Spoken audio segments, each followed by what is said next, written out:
为什么第二次总是弹得比较好？你有没有注意到这件事？第一次弹古筝曲，总是普普通通，第二次再弹就好很多。明明在家里指法记得，乐器也熟，但弹给老师听的第一次总有一种不确定，第二次就能通顺自然，甚至带感情。为什么我们不能第一次就像第二次那样弹？这不是天赋的问题，而是大脑的工作方式。第一次弹的时候，你还在摸索怎么做对，第二次你已经在验证刚才那样做比较好。这正是专家与普通练习者的分界线。专家练习不是弹得多，而是思考的深。在专业科系或音乐研究所里，学生练琴的重点不是时间量，而是策略设计。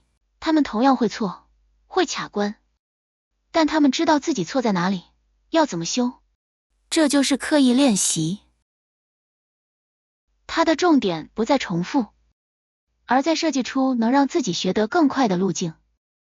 也就是说，你不是在消耗时间，而是在训练觉察。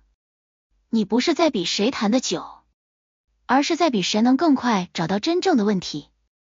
而这正是我设计古筝独门秘籍的核心理由。因为多数学古筝的成人，其实早已具备理性与思考能力，只是没有被告诉。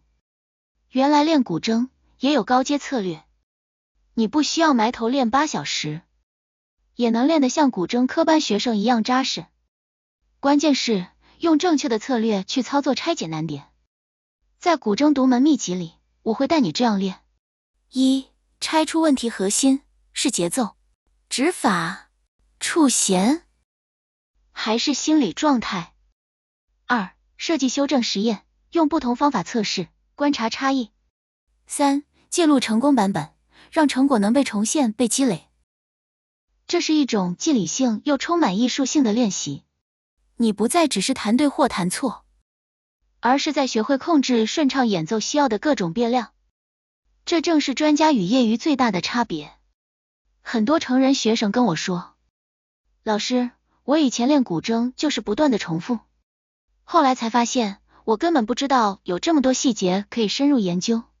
这些思考方式让练习古筝不仅更有趣，我也更知道自己到底在练什么，也对自己更有信心了。